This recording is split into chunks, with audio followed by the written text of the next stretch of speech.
नमस्कार श्रद्धालु श्रोताओं, आप सुन रहे हैं संत चरित्रावली, वह पावन श्रृंखला जिसमें हम भारत की संत परंपरा के उन महान विभूतियों के जीवन से परिचित होते हैं जिन्होंने अपनी भक्ति, साधना और लोक मंगल की भावना से समाज को नई दिशा प्रदान की।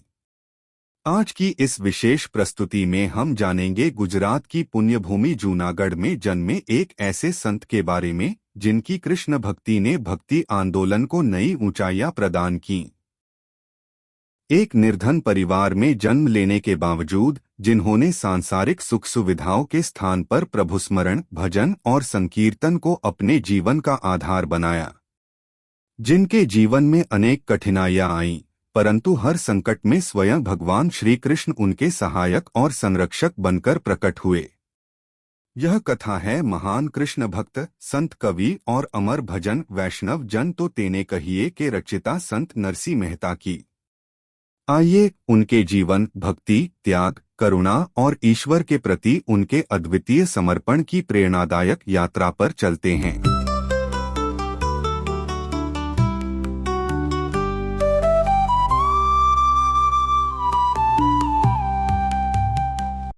क्या असीमित और पूर्ण भक्ति भौतिक विज्ञान के नियमों को तोड़ सकती है, या फिर जो हमारे सामाजिक ढांचे हैं उन्हें पूरी तरह ध्वस्त कर सकती है? यह एक बहुत ही गहरा सवाल है। हाँ, मतलब ये सोचना बेहद दिलचस्प है कि अगर कोई इंसान अपने किसी जुनून में इस कदर डूब जाए कि उसे खाने पीने, कमाने या दुनियादारी की कोई सुधि ना रहे, तो उसका जीवन कैसा होगा? बिल्कुल, आज के दौर में तो हम ऐसे इंसान को शायद कोई बहुत ही जुनूनी स्टार्टअप फाउंडर मान लेंगे। एकदम सही। कोई ऐसा जो अपने गैरेज में दिन रात कोडिंग कर रहा हो, या कोई ऐसा कलाकार जो अपनी कला के लिए सब कुछ त्याग चुका हो। लेकिन आज के इस विस्तृत विश्लेषण में हमारे पास जो ऐतिहासिक स्रोतों और शोध पत्रों का पूरा जखीरा है, वो किसी कंपनी के संस्थापक के बारे में नहीं है। जी हाँ, वो कुछ और ही है।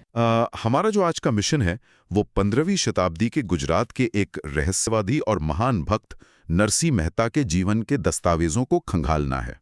और सबसे अहम बात, इन स्रोतों के जरिए हम ये समझेंगे कि कैसे किसी का अगाध विश्वास न केवल उसकी अपनी वास्तविकता को आकार देता है, बल्कि एक बेहद कठोर समाज को भी घुटने टेकने पर मजबूर कर देता है। और मैं ये कहूंगी कि इस अध्ययन का दायरा वाकई बहुत बड़ा है। हम यहाँ सिर्फ एक संत की जीवनी नहीं पढ़ रहे हैं, मतलब ऐतिहासिक दस्तावेजों के इस ढेर में जो कहानी उभरकर सामने आती है, वो असल में भौतिक दुनिया की कठोर वास्तविकता और एक असीम ब्रह्मांडीय चेतना के बीच होने वाले एक जबरदस्त टकराव की कहानी है। टकराव मतलब आप इसे एक संघर्ष की तरह देख रही हैं? बिल्कुल। नरसिंह मेहता का जीवन इस बात की एक बेहतरीन केस स्टडी है कि जब कोई व्यक्ति समाज के बनाए नियमों को पूरी तरह से नकार कर सिर्फ और सिर्फ ब्रह्मांडीय सत्ता पर निर्भर हो जाता है, तो उसके परिणाम कितने चौंकाने वाले हो सकते हैं। तो चलिए सबसे पहले इस कहानी की पृष्ठभूमि को थोड़ा समझते हैं। हमारे स्रोतों के अनुसार ये पूरी दास्तान शुरू होती है काठियावाड़ के जूनागढ़ से। 15वीं सदी का गुजरात।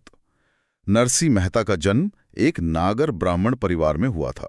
हाँ, नागर ब्राह्मण। लेकिन वे अत्यंत निर्धन थे और अपने भाई के घर में रहते थे। और यहाँ एक बहुत ही बड़ा विरोधाभास हमें देखने को मिलता है। एक तरफ उनका परिवार आजीविका के लिए संघर्ष कर रहा है, और दूसरी तरफ नरसिंह मेहता का पूरा समय भगवान कृष्ण की भक्ति, गोपी लीला के गीत गाने और बस आनंद में डूबकर नाचने में ही बीतता था। मतलब घर के कामों में उनकी 0% रुचि थी। बिल्कुल शून्य। पैसे कमाने में या किसी भी सांसारिक जिम्मेदारी में उनका कोई ध्यान नहीं था। और यहीं पर हमें उस दौर के सामाजिक ताने बाने को समझना होगा। देखिए, नागर ब्राह्मण समुदाय उस समय गुजरात का एक बेहद कुलीन, शिक्षित और प्रशासनिक कार्यों से जुड़ा हुआ एक वर्ग माना जाता था। यानी समाज का एलीट वर्ग। एकदम एलीट। उस समुदाय में पैदा होने का मतलब था कि आपसे समाज के कुछ कड़े नियमों और एक उच्च स्तर के आचरण की उम्मीद की जाती थी। अब सोचिए, ऐसे समुदाय में एक ऐसा व्यक्ति है जो न तो कमाता है, न ही पारंपरिक कर्मकांडों में हिस्सा लेता है, बस पागलों की तरह गाता नाचता रहता है। हाँ, तो ये पूरे परिवार के लिए एक बहुत बड़ी सामाजिक शर्मिंदगी का कारण था। जब कोई व्यक्ति गृहस्थाश्रम में हो और अपनी जिम्मेदारियों से पूरी तरह मुंह मोड़ ले, तो पारिवारिक तनाव सिर्फ एक स्वाभाविक प्रतिक्रिया है। उनकी भाभी उनका निरंतर उपहास करती थीं और स्रोतों के अनुसार उनके साथ काफी दुर्व्यवहार भी होता था। अब यहाँ एक व्यावहारिक सवाल उठना तो लाजमी है। मतलब इतिहास के इन पन्नों को पढ़ते हुए किसी के भी मन में ये बात आ सकती है कि क्या नरसी का ये व्यवहार उनके परिवार के साथ एक तरह का अन्याय नहीं था? ये नजरिया भी बहुत जरूरी है। हाँ, क्योंकि उनकी भाभी की हताशा को समझना मुश्किल नहीं है। बेचारे घर का खर्च चलाना भारी पड़ रहा होगा और घर में एक व्यक्ति ऐसा है जो कुछ काम ही नहीं करता। ये तो किसी ऐसे रूममेट की तरह हो गया जो कभी अपने हिस्से का किराया नहीं देता, घर का कोई काम नहीं करता। और जब शिकायत की जाए तो कहता है कि चिंता मत करो, ब्रह्मांड सब संभाल लेगा। हाँ, बिल्कुल यही। एक आम सांसारिक इंसान के लिए तो ये स्थिति बहुत ही क्रोध करने वाली होगी। मेरा मतलब है, कोई भी अपना आपा खो देगा। ये तुलना आज के संदर्भ में बहुत सटीक बैठती है। सांसारिक और आर्थिक दृष्टिकोण से देखा जाए तो भाभी की चिंता 100% जायज थी। लेकिन इतिहास के दस्तावेज हमें नरसी मेहता के मनोविज्ञान के एक अलग ही स्तर पर ले जाते हैं। वो कैसे? देखिए, नरसी केवल ये मानते नहीं थे कि ईश्वर का अस्तित्व है। उनके भीतर ये अटल विश्वास था कि ईश्वर ही एकमात्र वास्तविकता है। बिल्कुल।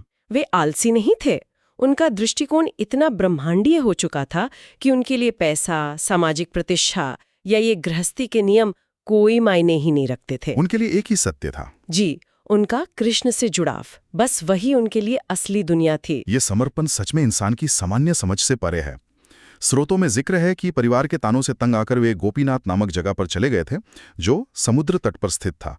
वहां उन्होंने घोर तपस्या की। हाँ, और कथाओं के अनुसार भगवान शिव की कृपा से उन्हें भगवान कृष्ण के साक्षात दर्शन हुए। इसके बाद वे घर लौटते हैं और मजेदार बात यह है कि उनका विवाह होता है और उनके 2 बच्चे भी होते हैं, एक पुत्र श्यामल दास और एक पुत्री कुंवरबाई। ये वाकई एक बहुत ही दिलचस्प मोड़ है। आमतौर पर लोग सोचते हैं कि रहस्यवादी संत विवाह नहीं करते या परिवार नहीं बसाते, बिल्कुल दुनिया से कट जाते हैं। हाँ, लेकिन नरसी ने विवाह किया, फिर भी उनका मूल स्वभाव बिल्कुल नहीं बदला। वे उस दौर में मीराबाई के समकालीन थे, लेकिन नरसी मेहता की भक्ति का जो तरीका था, जिसे ऐतिहासिक ग्रंथों में सख्य भाव कहा गया है, वो उन्हें बहुत अलग बनाता है। 1 मिनट रुकिए, तो क्या हम ये कह रहे हैं कि उन्होंने पारंपरिक पूजा पाठ पूरी तरह छोड़ दिया था? काफी हद तक हाँ। क्योंकि आमतौर पर भक्ति या धर्म का मतलब तो एक तरह का डर, कुछ कर्मकांड और भगवान को प्रसन्न करने की कोशिश होता है। ये जो आपने सख्य भाव कहा, ये वास्तव में कैसे काम करता है? यही वो बिंदु है जो इन ऐतिहासिक दस्तावेजों को इतना आकर्षक बनाता है। पारंपरिक धर्म वाकई नियमों और एक हद तक ईश्वर के भय पर आधारित होता है कि अगर पूजा ठीक से नहीं की तो पाप लगेगा या भगवान नाराज हो जाएंगे। हाँ, ज्यादातर लोग तो ऐसे ही सोचते हैं। लेकिन सख्य भाव का अर्थ है ईश्वर के साथ एक पूर्ण और समान मित्रता। नरसी मेहता कृष्ण को इस प्रकार संबोधित करते थे मानो वे दोनों जिगरी दोस्त हों। जिगरी दोस्त मतलब कोई डर नहीं? कोई डर नहीं, कोई दूरी नहीं और कोई औपचारिकता नहीं। इसी मानसिक अवस्था में उन्होंने हरिमाला नामक एक प्रसिद्ध कविता भी लिखी। उनकी चेतना का इतना विस्तार हो चुका था कि इस अवस्था को ग्रंथों में पराभक्ति कहा जाता है। पराभक्ति, हाँ, ये एक ऐसी मनोवैज्ञानिक और आध्यात्मिक स्थिति है जहां भक्त और भगवान के बीच का हर पर्दा, हर औपचारिकता गिर जाती है। और जब भक्त और भगवान के बीच का ये पर्दा गिरता है तो दिलचस्प बात यह है कि फिर भौतिक दुनिया के नियम भी टूटने लगते हैं। हमारे स्रोतों में यहीं से एक नया अध्याय शुरू होता है जहां आस्था और भौतिक विज्ञान आमने सामने आ जाते हैं। चमत्कारों का दौर। बिल्कुल, ये वो समय था जब नरसी के परिवार को वास्तव में भौतिक चीजों की, पैसों की सख्त आवश्यकता थी और यहीं से चमत्कारों का एक सिलसिला शुरू होता है, जैसे कि उनकी पुत्री कुंवरबाई के विवाह का प्रसंग। 15वीं शताब्दी के समाज में एक पुत्री का विवाह, और वो भी एक निर्धन परिवार में, ये सिर्फ एक रस्म नहीं थी, ये सामाजिक प्रतिष्ठा, अस्तित्व और परिवार की इज्जत का सबसे बड़ा संकट होता था। कोई मामूली बात नहीं थी वो। एकदम नहीं।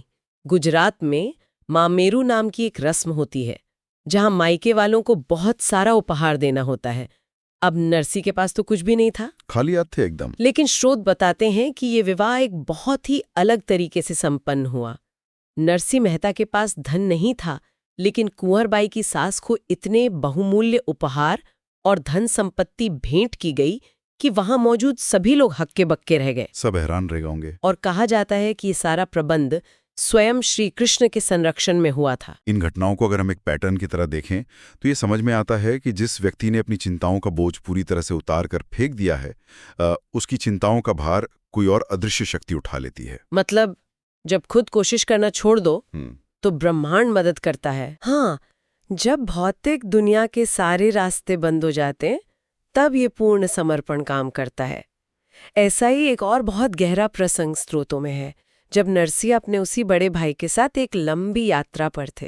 अरे हाँ, वही भाई जो पूरी तरह से सांसारिक नियमों में बंधे थे और शायद नरसिंह को अब भी एक गैर जिम्मेदार व्यक्ति ही मानते थे। बिल्कुल। दोनों कहीं जा रहे थे और बीच रास्ते में उन्हें भयानक भूख लगी।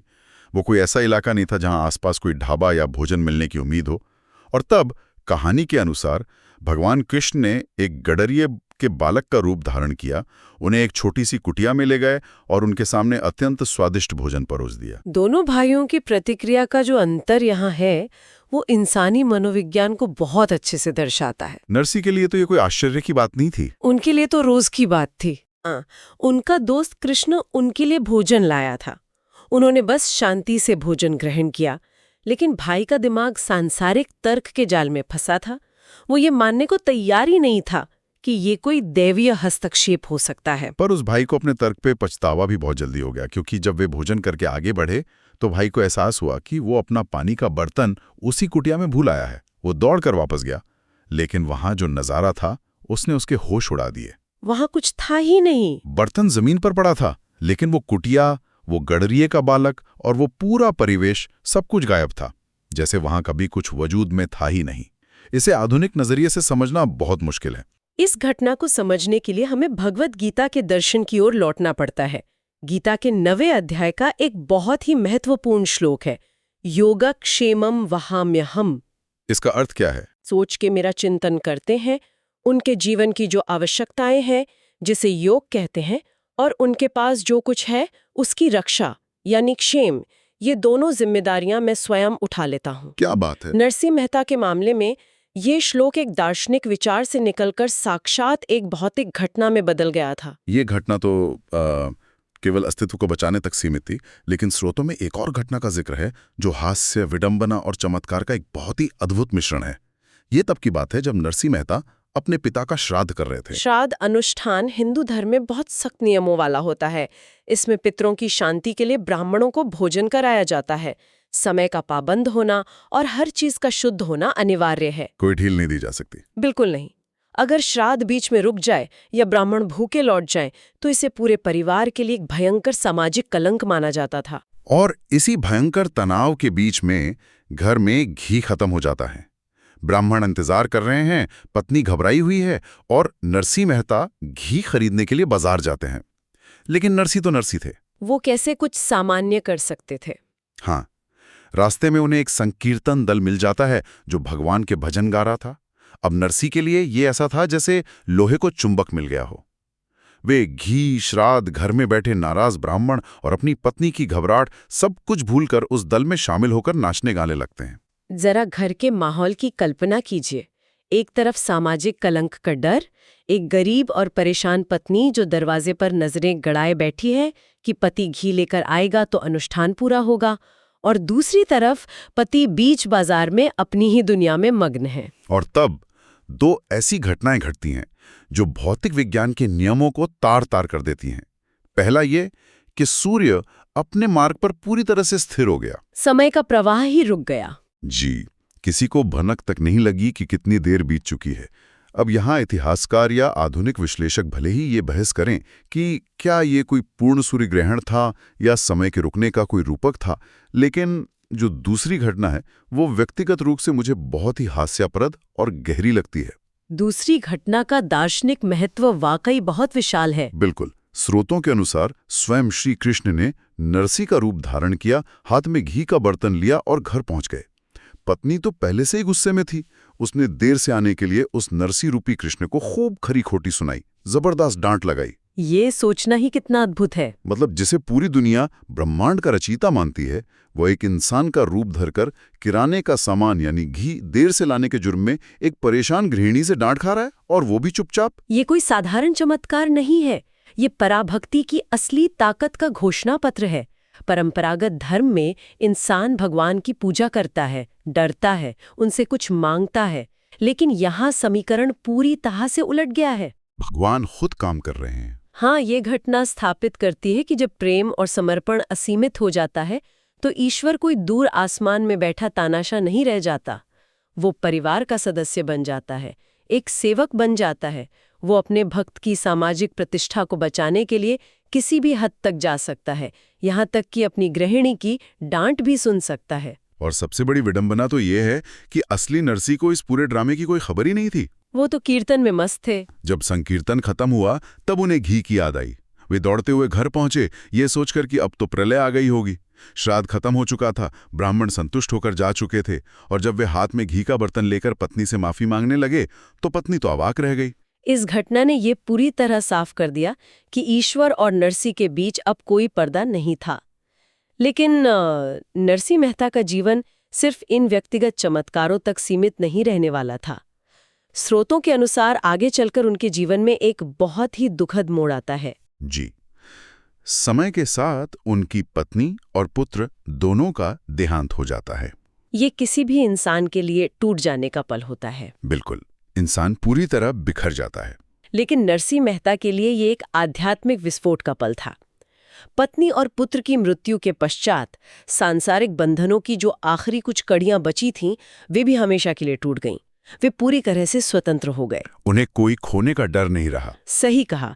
और इस स्वतंत्रता का परिणाम ये हुआ कि उनकी ये असीम भक्ति अपने समय के सबसे कठोर सामाजिक ढांचों से सीधे टकरा गई। ये 15वीं सदी का भारत था, जहां जाति व्यवस्था और वर्णाश्रम के नियम पत्थर की लकीर हुआ करते थे। लेकिन नरसी मेहता ने इन सभी शास्त्रीय विधानों और जातिगत प्रथाओं को पूरी तरह से खारिज कर दिया। वो बगावत कर बैठे। वे उन बस्तियों में जाने लगे जिन्हें उस समय का समाज अछूत मानता था। वे मेहतरों और अन्य निम्न मानी जाने वाली जातियों के घर जाकर उनके साथ कीर्तन करने लगे, उनके साथ बैठने लगे। और एक उच्च कोटि के नागर ब्राह्मण का ऐसा आचरण उस युग में एक भयंकर अपराध की तरह देखा जाता था। इसका परिणाम ये हुआ कि समाज के ठेकेदारों और रूढ़िवादी ब्राह्मणों ने उनके खिलाफ मोर्चा खोल दिया। मतलब उन्हें बॉयकॉट कर दिया। जी, उन्हें समाज में घृणा की दृष्टि से देखा जाने लगा और अंततः उन्हें जाति बहिष्कृत कर दिया गया। यहाँ तक कि ब्राह्मणों ने अपने समुदाय के एक बहुत बड़े भोज में नरसी मेहता को निमंत्रण तक नहीं दिया। इतिहास के इस हिस्से को देखकर यह सवाल उठता है कि क्या नरसी मेहता जानबूझकर कोई सोशल एक्टिविज्म या सामाजिक बगावत कर रहे थे? क्या उनका मकसद उच्च वर्ग को उनके पूर्वाग्रहों का आईना दिखाना था? देखिए, इसे आज के शब्दों में एक्टिविज्म कहना शायद थोड़ा संकीर्ण होगा। नरसी कोई राजनीतिक नेता नहीं थे। ये बगावत उनके आध्यात्मिक स्थिति का एक स्वाभाविक और अनिवार्य परिणाम थी। वो कैसे? चूंकि नरसी की चेतना इतनी विस्तृत हो चुकी थी कि वे हर जीव, हर इंसान और हर जगह केवल भगवान कृष्ण के ही दर्शन करते थे, तो उनके लिए कोई ब्राह्मण या कोई अछूत रह ही नहीं गया था। उन्हें सब में ईश्वर दिखता था। हाँ, जब इंसान को हर व्यक्ति के भीतर ईश्वर नजर आने लगे तो वो जातिगत भेद कैसे कर सकता है? लेकिन तत्कालीन समाज इतनी आसानी से ये बात समझने वाला नहीं था। उस कठोर समाज की आंखें खोलने के लिए एक बहुत बड़े झटके की जरूरत थी। और वो झटका उस बड़े भोज में मिला। और वो झटका ऐतिहासिक था। उस भोज में, जहां से नरसी को बाहर कर दिया गया था, क्रुद्ध ब्राह्मण भोजन करने के लिए बैठे ही थे कि एक ऐसी घटना घटी जिसने उनके होश उड़ा दिए। क्या हुआ था वहां? अचानक वहां मौजूद प्रत्येक ब्राह्मण को यह दिखाई देने लगा कि उनके ठीक बगल में एक डोम बैठा हुआ है। उस समय के समाज में डोम को एक अत्यंत निम्न और अछूत जाति माना जाता था। बाप रे! जरा उस मनोवैज्ञानिक दहशत के बारे में सोचिए। जो ब्राह्मण अपनी शुद्धता के अहंकार में चूर थे, वे देखते हैं कि उनके ठीक बगल में वो व्यक्ति बैठा है जिससे वे सबसे ज्यादा नफरत करते हैं या दूर रहना चाहते हैं। ये दृश्य सिर्फ एक चमत्कार नहीं था, बल्कि ये उस युग के समाज के मुंह पर एक बहुत बड़ा तमाचा था। ये ब्रह्मांडीय सत्ता का उन्हें ये समझाने का तरीका था कि ईश्वर की दृष्टि में सभी इंसान समान हैं। कोई छोटा या बड़ा नहीं है। बिल्कुल। तुम अपने अहंकार में जिसे समाज के हाशिए पर धकेल रहे हो ईश्वर उसे तुम्हारे बिल्कुल बगल में, तुम्हारी ही पंगत में लाकर बिठा सकता है। इस घटना ने उन ब्राह्मणों के अहंकार को चकनाचूर कर दिया और उन्हें अंततः नरसिंह मेहता के आगे झुकना पड़ा।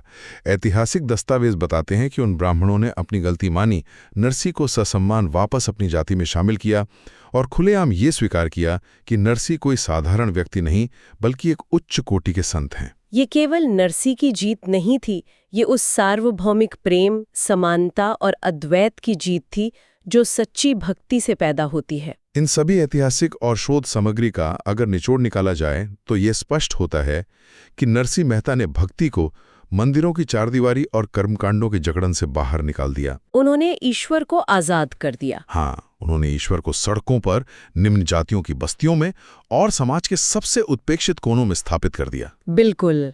और उनका ये प्रभाव 15वीं सदी में ही खत्म नहीं हुआ।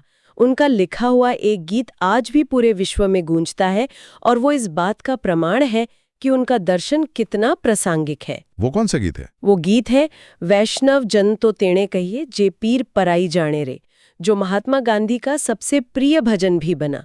ये गीत किसी कर्मकांड की बात नहीं करता, बल्कि ये परिभाषित करता है कि एक सच्चा इंसान वो है जो दूसरों के दर्द को समझता है, जिसमें अहंकार नहीं है और जो सभी का सम्मान करता है। वाकई नरसिंह मेहता की ये पूरी जीवन यात्रा इस बात का सबसे बड़ा प्रतीक है कि जब कोई इंसान सामाजिक उपहास, कल की चिंता और भौतिक जरूरतों के डर से पूरी तरह मुक्त हो जाता है तो उसके भीतर की शक्ति असीमित हो जाती है। इस अध्ययन से हमें यही सबसे बड़ा सबक मिलता है।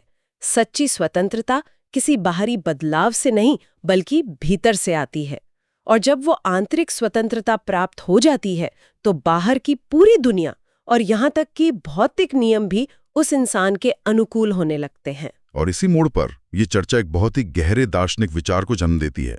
अगर इतिहास के पन्नों में दर्जन चमत्कारों को हम सिर्फ शाब्दिक जादू ना मानकर मानवीय मनोविज्ञान के एक रूपक के तौर पर देखें तो ये सोचना विवश कर देता है कि जब कोई इंसान समाज के अनुमोदन की आवश्यकता, लोग क्या कहेंगे इसका डर और असफलता की चिंता को पूरी तरह से त्याग देता है तो उसके भीतर से कौन सी असीम शक्तियां जन्म ले सकती हैं? बहुत ही गहरा सवाल है ये। सोचिए, एक ऐसा इंसान जो किसी चीज से नहीं डरता, जिसका अपने सत्य पर अटूट विश्वास है, उसके द्वारा किए गए काम आम लोगों को किसी जादू या चमत्कार से कम नहीं लगते। जो निडर है वही चमत्कार कर सकता है। बिल्कुल। अगर आज कोई भी इंसान समाज के फैसले का डर पूरी तरह त्याग दे तो वो अपने जीवन में कौन से चमत्कार कर सकता है? ये एक ऐसा विचार है जो किसी को भी अपने जीवन और अपनी चिंताओं का पुनर्मूल्यांकन करने पर मजबूर कर सकता है। इसी गहरे विचार के साथ आज के इस विस्तृत विश्लेषण को यहीं विराम देते हैं। नरसिंह मेहता के उस अटूट विश्वास को नमन और उस असीम शक्ति को नमन जो इंसान को पूरी तरह निडर बनाती है। सुनते रहिए और गहराई से सोचते रहिए।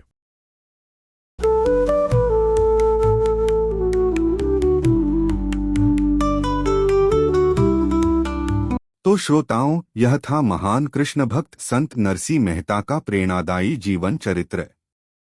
उनका जीवन हमें सिखाता है कि सच्ची भक्ति केवल मंदिरों और अनुष्ठानों तक सीमित नहीं होती, बल्कि वह प्रत्येक जीव में ईश्वर के दर्शन करने, प्रेम, करुणा और समानता का व्यवहार करने में निहित होती है।